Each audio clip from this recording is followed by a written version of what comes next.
사무엘상 22장 6절로 23절 단락입니다.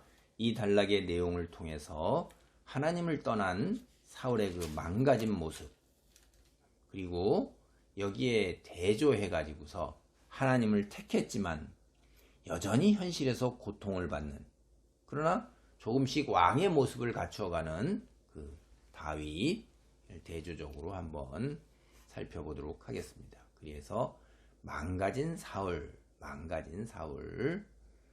폭군이 되어버리는 사울에 관해서 더 초점을 맞춰 이야기를 살펴봅니다.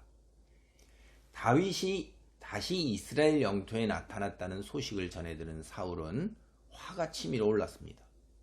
그래서 자신이 태어난 곳으로 자신이 다스리는 이스라엘의 수도로 정한 기브아로 이제 자신이 속한 베냐민 지파 사람들을 소집했습니다. 그리고 그들을 향해서 자신을 돕지 않는다고 크게 화를 낸 거예요. 그것이 사무엘상 22장 6절로 7절 말씀입니다. 사울이 다윗과 그와 함께 있는 사람들이 나타났다함을 들으니라. 그때 사울이 기브아 높은 곳에서 손에 단창을 들고 에셀나무 아래에 앉았고 모든 신하들은 그의 곁에 섰더니 사울이 곁에 선 신하들에게 이르되 너희 베냐민 사람들아 들으라. 이새의 아들이 너희에게 각기 밭과 포도원을 주며 너희를 천부장 백부장 삼겠느냐.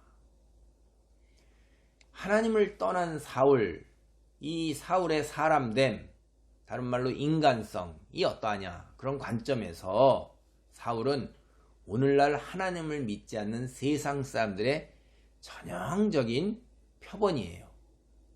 사울은 자신의 왕위를 지키기 위해서, 요새 말로 정치적 입장을 견고하기 위해서 사람들을 이간질하고 선동하고 그런단 말이에요.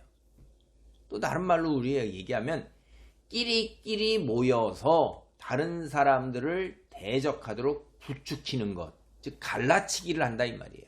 그걸 서슴지 않는 나쁜 사람이에요. 여기에 있는 것처럼 사울은 지연을 앞세우고 혈연을 앞세우면서 베냐민 사람들을 지금 선동하고 있는 것입니다. 자신은 베냐민 사람을 사랑하기 때문에 밭도 주고 포도원도 나누어 줬고 너희들에게 천부장 삼고 백부장이라는 자리를 주었는데 왜 내가 다윗을 잡는데 협조하지 않느냐, 이렇게 베냐민 사람들에게 화를 내면서 다그치는 거예요. 이게 뭔 얘기냐면, 여러분 잘 들어보세요. 이거는 나라가 다윗에게 넘어가면 베냐민 지파 너희는 차별 대우를 받는다. 그래서 공경에 빠질 거다. 이렇게 내가 너희에게 누렸던 혜택, 이거 하나도 못 누리게 된다. 내가 있으니까 너희가 누리는 거다. 이거 아주 대놓고 이렇게 말하는 거예요. 이게 여러분 잘 생각해 보세요. 이게 사울이 얼마나 나쁜 사람이냐. 자신과 다윗 사이의 갈등이에요. 이게 개인적 차원에서 해결해야 되는 문제인데 이거를 교묘하게 살짝 바꿔가지고 이스라엘 지파 사이의 갈등으로 확대시키면서 몰고 가는 거야. 이게 오늘날도 보세요. 적지 않은 정치인들이 사실 자신의 탐욕을 채운 거죠. 자리를 차지하고 권력을 누리고 자기의 물욕을 채우기 위해서 교묘하게 명분을 내세우면서 자신의 그런 탐욕을 감춘단 말이에요. 그러면서 지역을 부추기고 종교 사이를 부추기고 빈부 사이를 부추기고 성별, 인종차별, 다문화 이런 거 내세워가지고선 포장을 한다 이 말이에요. 그래서 공동체 사람들끼리 끼리끼리 모여서 서로를 대적하고 미워하도록 이간질하고 다투도록 교묘하게 부추기고 선동한단 말이에요. 온갖 술수와 책략을 다 꾀하면서 거짓 정보를 흘리고 사람을 동원해가지고선 이처럼 갈라치기를 해가지고선 서로가 충돌하게 만들어요. 다투게 만들어요. 오늘날 많은 경우에 우리 사회에 있는 다툼이나 갈등, 이런 충돌은 일부 정치인들의 선전선동 그리고 그런 책략에서 그 연유를 찾을 수가 있습니다. 사울이 이런 행태를 보이고 있는 거예요. 그러니까 예나 지금이나 달라진 게 하나도 없는 거죠. 자신의 왕위를 지키고자 지파 사이의 화합과 단결을 추구해도 모자를 판에 그 반대로 지파 간의 반목과 갈등과 증오를 유발하는 거예요. 그래서 자신의 탐욕만을 채우는 거예요. 공동체가 어떻게 되고 공동체 구성원의 사람들이 어떻게 되는 건 전혀 관심이 없어요. 사울의 이런 술수는 사사기 9장 1절로 2절을 보면 기드온의 아들 아비멜렉이 세겜 사람들을 상대로 사용했던 적이 있었습니다. 결과는 아주 대단히 좋지 않았죠.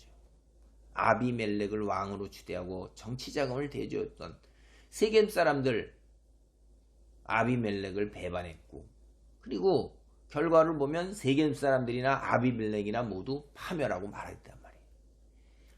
우리는 악한 지도자 이로 말미암아서 공동체 구성원 모두의 삶이 피폐해지면서 궁극적으로는 파멸에 이르게 되는 것을 여기서 보게 됩니다.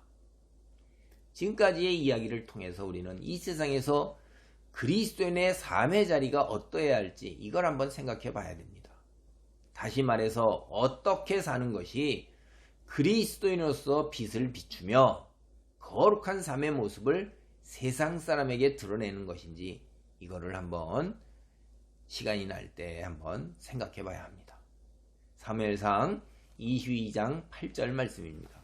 너희가 다 공모하여 나를 대적하며 내 아들이 이새의 아들과 맹약하였을 때 내게 고발하는 자가 하나도 없고 나를 위하여 슬퍼하거나 내 아들이 내 신하를 선동하여 오늘이라도 매복하였다가 나를 치려하는 것을 내게 알리는 자가 하나도 없도다 하니, 알리는 자가 하나도 없는 게 뭐예요? 이게 개인 간 사울과 다윗이 개인적 차원에서 해결해야 될 문제니까 개입을 안 하려고 드는 것입니다.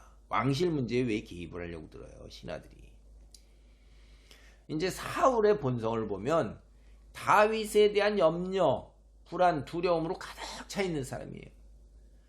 그뿐만 아니라 여기를 보면 사울은 자신의 아들 요나단에 대해서도 피해의식으로 가득 차 있어요. 다윗과 요나단이 맹약을 맺은 것에 대해서도 분개하고 있고, 맹약으로 인해서 요나단이 자신을 돕지 않는다고 더 분개하고 있어요. 그리고 더더욱이 뭐냐면 아들 요나단이 자신의 신하를 선동해가지고 역모를 꾀해서 자신을 죽일지도 모른다, 이렇게 피해망상에 사로잡혀 있는 거예요. 사울의 상태가 정상이 아니라고 우리가 충분히 의심할 정도의 말도 안 되는 이야기들을 여기 이거 신하들이 모인 어전회의입니다. 어전회의에서 앞뒤 가리지 않고 나오는 대로 마구 그냥 내뱉고 있는 거예요. 응? 그래서 아들뿐 아니라 신하들마저 함께 모의해가지고 자신을 대적하고 있다고 신하들을 몰아붙이고 있는 거예요. 응? 그 증거가 뭐냐? 다윗과 요나단에 대해 정보를 주는 자가 하나도 없다는 거예요. 너희들 중에 다윗과 요나단에 대해서 알거나 들은 이야기를 나한테 와서 이야기해 주는 자가 하나도 없으니 너희가 모두 공모해가지고 자신을 대적하고 따돌리고 있다, 이렇게 얘기하는 거예요. 이게 사울이 심적으로 병들었다는 증거잖아요. 대단히 병적으로 심리적 상태가 불안하고 두려움에 차 있는 거예요. 정신적으로 대단히 정상이 아닌 것입니다. 사무엘상 22장 9절로 10절입니다. 그때 에돔 사람 도액이 사울의 신하 중에 섰더니 대답하여 이르되 이새의 아들이 노베 와서 아히두베 아들 아히멜렉에게 이른 것을 내가 보았는데 아히멜렉이 그를 위하여 여호와께 묻고 그에게 음식도 주고 블레셋 사람 골리앗의 칼도 주더이다. 사울의 신하들은 다윗과 사울의 갈등, 왕가의 일에 끼어들려 하지 않은 거예요. 그래서 그들은 자신들이 알고 있거나 전에 들은 이야기, 사울에게 그런 이야기를 전하지 않는 것입니다. 굉장히 분별력 있는 행동이고 사실은 충직한 신하라고 볼 수 있어요. 그런데 사울의 마음을 훔치는 거예요. 이게 사울의 마음에 드는 이야기를 하기 위해서 노베 아히멜렉 제사장과 다윗 사이에 일어난 일을 정확하게 전하고 있지 않습니다. 이야기의 앞뒤를 잘라버린 거예요. 다시 말한다면 자기가 전하는 이야기의 맥락에서 아히멜렉 제사장이 잘못한 것이 하나도 없음을 드러내는 그런 정황, 그건 다 잘라버리는 거예요. 의도적으로 아히멜렉이 사울을 대적하고 사윗을 위한 것처럼 들리도록 이야기를 편집한 겁니다. 이게 도액은 3가지로 자신이 본 상황을 사울에게 고발했어요. 아히멜렉이 다윗에게 첫째, 음식을 주었다는 거예요. 둘째로 골리앗의 칼을 주었다는 거예요. 그리고 3번째로 다윗을 위해서 여호와께 물었다는 것입니다. 사울의 목자장 에돔 사람 도액의 말을 들은 사울은 분개해가지고 아히멜렉을 불러서 신문했습니다. 사울은 도액의 말을 그대로 인용했어요. 내가 어찌하여 이새의 아들과 공모하여 나를 대적하여 그에게 떡과 칼을 주고 그를 위해 하나님께 물어서 이렇게 다그치면서 몰아붙이는 거예요. 이게 피해망상하고 피해의식에 사로잡힌 사울. 이제는 제사장이 다윗과 공모했다고 몰아붙이는 것입니다. 사울은 앞서 베냐민 지파 사람들이 자기를 대적하여 자기네 목숨을 노리는 요나단과 공모했다고 억지를 부렸어요. 그런데 이제 여기서 제사장까지도 다윗과 공모했다고 억지를 부리는 겁니다. 잘 보세요. 여기까지 잘 보면 사울 주변에 있는 모든 사람이 사울의 관점에서는 적으로 보이는 거예요. 아들도 그러고 신하도 그러고 심지어 떨어져서 있는 제사장까지도, 아니 주변에 자기 눈에 보이는 모든 사람은 다 적이에요. 다윗과 공모하는 걸로 보이는 거예요. 사울의 피해의식이 이 정도면 사울은 이제 되돌리기 어려울 정도로 망가진 거예요. 심적이나 정신적 상태가 굉장히 망가진 것입니다. 하나님을 떠난 사람의 모습 어떻게 되는지 여러분 사울을 통해서 적나라하게 보시기 바랍니다. 이렇게 망가지고 파멸에 이르게 되는 거예요. 이 사울 왕의 억지 주장에 대해서 제사장 아히멜렉은 논리정연하게 자신을 변호했어요. 그게 사무엘상 22장 14절 말씀입니다. 아히멜렉이 왕에게 대답하여 이르되 왕의 모든 신하 중에 다윗같이 충실한 자가 누구인지요? 그는 왕의 사위도 되고 왕의 호위대장도 되고 왕실에서 존귀한 자가 아니니까. 이 아히멜렉이 자신의 입장을 논리적으로 변호하는 내용, 이건 실제로 자신의 행동에 대한 변명이 아니라 다윗을 변호하는 거에 더 가까워요. 예, 다윗이 무죄라면 당연히 자신이 다윗에게 하는 행동이 무죄예요. 그렇게 자신의 억울함을 호소하는 겁니다. 그래서 왕실의 사위이고 호위대장인 다윗, 이걸 이야기하는 게 상식적으로 훨씬 더 자신의 그 행동에 대한 변명보다 빠를 수 있다고 생각한 거예요. 그래서 제사장 아히멜렉이 4가지로 다윗이 무고하다는 주장을 하는 것입니다. 첫째, 다윗은 충실한 자로 알려져 있다. 둘째, 다윗은 왕의 사위가 된다. 셋째, 다윗은 왕의 호위대장, 즉 이게 뭔 얘기냐면 호위대장이 아시는 거죠. 가장 신뢰해서 목숨을 맡길 수 있는 경호대장이라 이 말이에요. 칼 들고 옆에서 있는 경호대장이에요. 마음먹으면 한순간에 왕의 목을 따버릴 수 있는 건데 그런 사람이다. 넷째, 다윗은 왕실에서 존귀한 자가 아니냐 하는 거예요. 아니 이런 신분과 위치에 있는 사람이 와서 이야기하면 그가 누구라고 믿지 그거를 거짓말이라고 생각하느냐. 이게 아히멜렉의 논리예요. 그동안 다윗이 사울의 원수가 되었더라도 노베에 있는 사람들은 아직 모른다. 우리 제사장들은 그건 모른다. 그래서 본문에서도 보면 크거나 작거나 모든 일을 우리는 모른다 하는 얘기예요. 왕실에서 시콜콜 벌어지는 일을 어떻게 알겠어요, 그까지. 그래서 아직 사람들에게 다윗과 사울 왕 사이의 갈등이 널리 알려지지 않아서 빚어진 일이지 결단코 자신이 다윗과 공모해서 사울 왕을 대적한 일이 아니라는 거예요. 이거 충분히 설득력 있고 충분히 있을 수 있는 일이 있잖아요. 그리고 사실 또 아히멜렉이 말한 바 이대로가 사실이고요. 근데 여러분, 병든 사람에게 이런 논리정연한 말, 상식적인 말이 와서 닿습니까? 그러니까 신하들도 아무도 얘기를 안 하는데 그런 사울을 이용해 먹으려는 세상 사람, 이방 사람, 에돔 사람, 도액만이 살짝 나서 갖고 그 사울왕의 마음에 드는 말만 편집해가지고 얘기하는 거죠. 아히멜렉의 이 논리적 이야기, 조리 있는 이야기 사울의 귀에 전혀 들어오지 않는 겁니다. 그래서 사울은 아히멜렉과 함께 불려온 제사장들 뿐만 아니라 그들의 가족까지 모두 죽이라고 명령하는 거예요. 사울의 신하들이 명령대로 제사장 죽이는 거를 따르지 않죠. 꺼립니다. 안 하려고 들어요. 그러니까 에돔 사람 도액에게 그 일을 맡긴 거예요. 사울의 신하들이 제사장 죽이기를 꺼리는 이유가 뭐예요? 여러분, 첫째, 다윗의 편이라는 이유 하나만으로 제사장을 죽인다? 이건 무모하기 짝이 없는 거예요. 누구 편이라고 죽여요? 인간사에서 인간의 우리 역사를 보면 누구 편이라는 이유만으로 사람을 죽이기 시작하면 그 공동체가 제대로 있게 됩니까? 피비린내는 살육만이 다 있는 거죠. 그래서 우리 인류 역사를 보면 누구와 누구 한 편이다. 그걸 알지만 그 이유 하나만으로 죽이려는 그런 일이 일반적인 건 아니에요. 근데 인류 역사에서 한 편이라는 이유 하나만으로 죽임을 당한 일은 사실 많죠. 역사를 보면. 그게 인간의 악한 본성의 어둠의 세력이 함께 충동지려고 이뤄낸 참담한 현실이죠. 근데 다행한 것은 이런 살육이 인류 역사에서 일어나긴 했지만 그런 살육이 일반적인 일이 아니었다 하는 것만은 틀림없다는 거죠.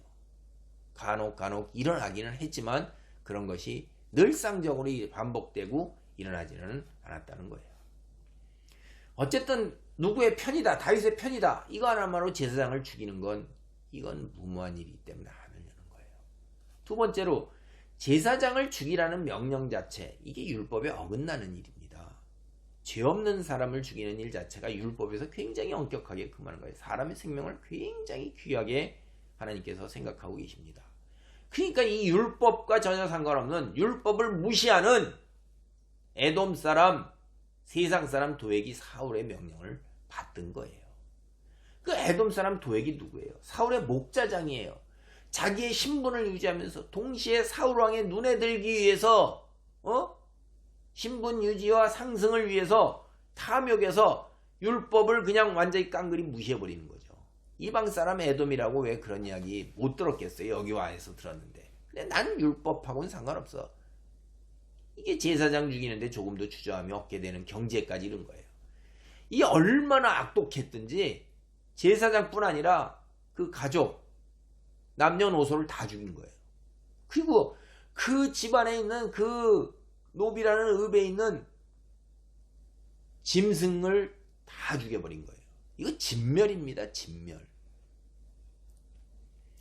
이방 사람 도에게 왜곡되고 편집된 이야기로 인해서 아히멜렉을 비롯한 제사장 85명과 그의 가족과 짐승들이 몰살을 당하게 되는 결과가 일어나게 됩니다. 구약성경 전체를 통해서 다른 사람에 대한 모함이 이처럼 비참한 결과를 가져온 것을 찾아볼 수가 없습니다. 인간 본성이 악함은 다른 사람의 이야기를 있는 그대로 정확하게 옮기는 것보다는 자신의 탐욕을 위해서 자기중심적으로 양심의 가책도 없이 왜곡한다는 데서 찾아볼 수가 있어요. 그러니까 우리는 여기에서 그리스도인은 가능하면 다른 사람의 이야기를 하는데 조심해야 되고, 만약 할 수밖에 없을 경우에도 객관적으로 있는 그대로 정확하게 전달하도록 조심해야 돼요. 제사장들을 진멸한 이야기에서도 우리는 사울이 망가질 대로 망가졌다는 것을 알 수 있습니다. 왕은 백성을 보호해야 되는 하나님의 위임받은 자리예요. 오히려 자신이 이스라엘 백성을 진멸을 하는 거예요. 응? 하나님께서 아말렉 사람을 진멸하고 명령할 때에는 그걸 지키지 않더니 이번엔 자신이 지키고 보호해야 할 자신의 백성을 스스로 나서서 진멸하고 있는 거예요. 그것도 하나님이 세우신 백사장을 진멸했습니다. 이건 하나님을 떠난 것에서 더 나아가서 하나님을 대적하는 자리에까지 서슴지 않고 나아간 거예요. 이로 인해서 사울의 시대의 노분 이스라엘의 종교 중심지에서 초토화되어 버렸고, 더 이상 사람이 살지 않는 곳이 되는 거죠. 예루살렘이 이제 새로운 종교 중심지로 부상할 여건이 마련되는 것입니다. 사울의 초점을 맞춰보면 사울은 이제 무고한 백성까지 죽이는 폭군으로 변해버렸어요. 사울은 제사장과 그의 가족의 목숨을 빼앗았지만 사실 모든 것을 잃은 거예요. 자기가 제사장과 그의 가족의 목숨을 취했다고 생각했지만 사실은 취한 게 하나도 없이 자기의 거를 다 잃어버리는 것입니다. 부당하게 다윗의 목숨을 노리는 것도 이것도 큰 문제지만 이제 더 나아가서 수많은 백성들까지 죽이는 데까지 이르게 된 거예요. 백성들을 지키고 보호해야 할 왕이 해서는 안 되는 일을 한 거예요. 이 일로 인해서 사울은 왕권을 잃었다고 할 수 있는 거예요. 왜냐? 스스로가 백성들에게서 스스로가 나서서 단절시킨 거잖아요. 백성 없는 왕이 어디 있어요? 이제 백성들이 신하들이 믿고 따르기가 되겠어요? 믿고 따르지 못하면 왕권의 권위와 채통이 서지 않는 거죠. 사실은 예전에도 사울의 부하들은 블레셋과 전투를 승리를 이끈 요나단을 죽이라는 사울의 부당한 명령, 이걸 거역한 적이 있어요. 그리고 요나단을 살린 적이 있습니다. 이것이 사무엘상 14장 45절에 나타나 있습니다. 근데 이번에도 사울의 부하들은 노브의 제사장들을 진멸하는 사울의 부당한 명령을 따르지 않고 거부한 것입니다. 사울의 왕으로서의 위상과 권위가 땅바닥에 내팽개쳐진 거예요. 떨어진 거예요. 이제 그에게 남은 것은 어떻게 되겠어요? 더 큰 분노와 더 크게 폭군으로 무력을 휘두르는 것만이 남아있는 것입니다. 우리가 역사적으로 보면 폭군의 손에 쥐어진 무력, 백성들에게는 이게 무지하게 무서운 독약이에요. 창칼, 죽음과 파멸을 부르는 거죠. 그러나 이것은 사무엘이 왕정체제에 대해 경고한 것에 성취에 지나지 않는 거예요. 사무엘상 8장 18절입니다. 그날에 너희는 너희가 택한 왕으로 말미암아 부르짖되 그날에 여호와께서 너희에게 응답하지 아니하시리라. 이미 벌써 하나님이 경고했어요. 하나님이 너희들의 왕인데 하나님을 거부하고 백성들이 인간왕을 세워달라고 했을 때 이미 경고했던 것입니다. 우리는 인간왕, 권력이라는 것이 썩게 되어 있다는 걸 알아요. 역사적으로 보면 다 부패합니다. 특별히 절대 권력일수록 절대적으로 부패한다는 진리, 이 역사에서 너무나도 많아요. 오늘 여기에 사울왕으로 다시 한번 실감할 수 있습니다. 왕으로 추대될 때 사울이 얼마나 순진하고 겸손했어요. 앞으로 나서지도 않았어요. 그런데 이제는 폭군으로 변해 있어요. 무엇이 사울을 이렇게 만들었을까요? 우리 이거 생각해 봐야 돼요. 내가 이런 자리에 가지 않기 위해서, 그리고 세상 사람들이 이런 자리에 갈 때 무엇이 그렇게 만드는가를 우리가 알아야 분별력을 지닐 수가 있죠. 이 사건에서 사울은 이제 더 이상 하나님의 제사장들을 두려워하지 않습니다. 우리가 그거 알 수 있어요. 죽이는데 제사장을, 어떻게 신하들은 제사장 죽이는데 거리껴서 손을 대지 않으려 하는데 그렇게 하냐 이 말이에요. 그가 엄청난 고자세, 거만, 교만 이런 걸 가지고 있는 거예요. 하나님에 대한 그의 마음이 어떤가 여기서 우리가 알 수 있는 거예요. 하나님의 말씀도 무시하는 고자세, 교만함에 이르게 된 것입니다. 스스로가 하나님의 자리에 이르게 되는 거예요. 하나님의 제사장들을 죽였어요. 사울은 하나님과 원수가 된 것입니다. 그래서 사울은 또 제사장이 여기만 있지는 않잖아요. 레위 지파, 이스라엘 종교계 껄끄러운 관계가 되는 것입니다. 우호적이고 선린의 관계가 아니죠. 기피와 혐오와 이제 원수지간이 되는 거예요. 아히멜렉의 아들 중에서 아비아달이 도망해서 다윗을 찾아갔습니다. 다윗은 자신의 책임을 느끼고 그와 생사고락을 같이 할 것을 약속했습니다. 여기서 다윗이 자책하는 모습을 통해 다윗도 자기가 한 거짓말, 이게 바르지 못했다, 그걸 스스로 알고 있는 거예요. 아무리 상황이 급박하다 할지라도 거짓말을 해서 그 위기를 모면하는 것, 이건 손쉽습니다. 누구나 다 그런 경향이 있어요. 근데 그게 가슴에 가책이 남아있다는 것은 그것이 올바른 일이 아니라고 생각한다는 거예요. 특별히 오늘 여기에 보면 다윗 자신의 거짓말로 인해서 모두가 진멸을 당했는데 이런 가책이 얼마나 더 다가오겠어요. 굉장히 그럴 것입니다. 그래서 다윗이 시편 52편을 지었어요. 우리 일부를 살펴보면서 다윗의 심정을 생각해 보겠습니다. 포악한 자여, 내가 어찌하여 악한 계획을 스스로 자랑하는가? 하나님의 인자하심은 항상 있도다. 내 혀가 심한 악을 꾀하여 날카로운 식도같이 간사를 행하는도다. 내가 선보다 악을 사랑하며 의를 말함보다 거짓을 사랑하는도다. 셀라. 간사한 혀여, 너는 남을 해치는 모든 말을 좋아하는도다.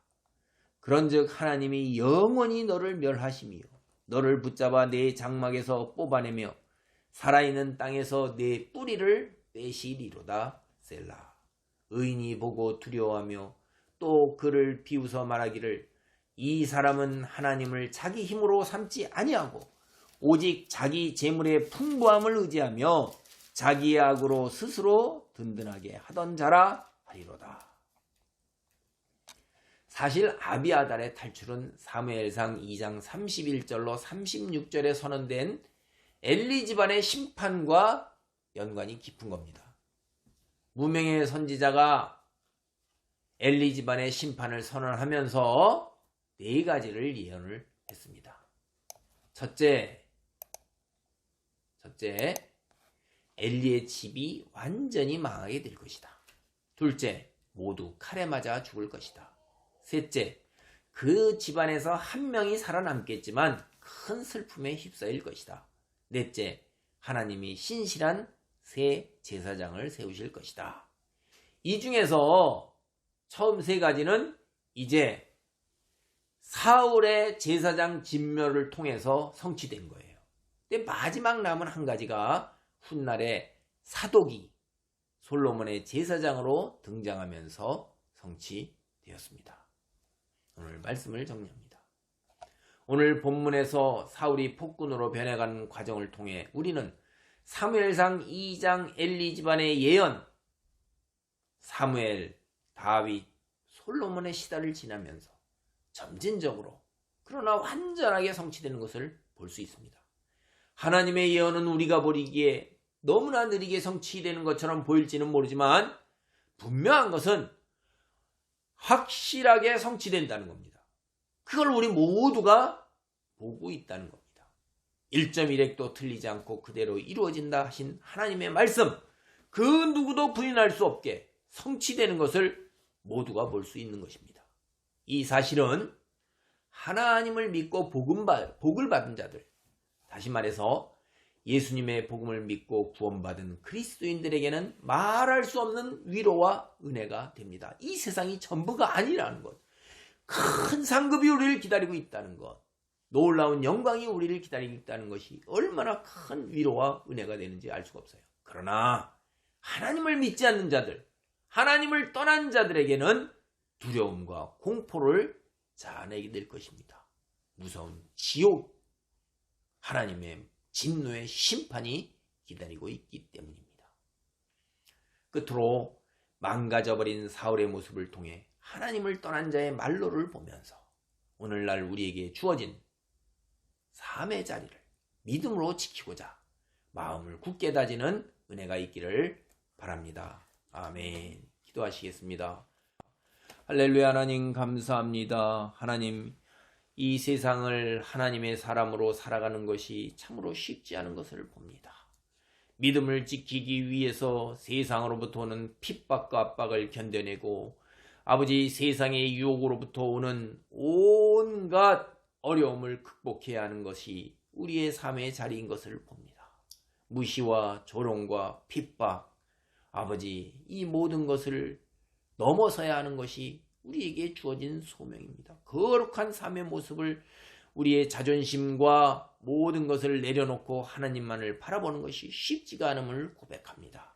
우리를 붙들어 주사 말씀의 권능으로 우리를 붙들어 주시옵소서. 성령의 권능으로 우리를 붙들어 주옵소서. 그리하여 주어진 삶의 자리에서 하나님의 자녀로 온 세상을 향해 하나님의 영광을 드러내고 하나님의 살아계심을 증거할 수 있도록 축복하여 주옵소서. 예수님의 이름으로 기도하옵나이다. 아멘.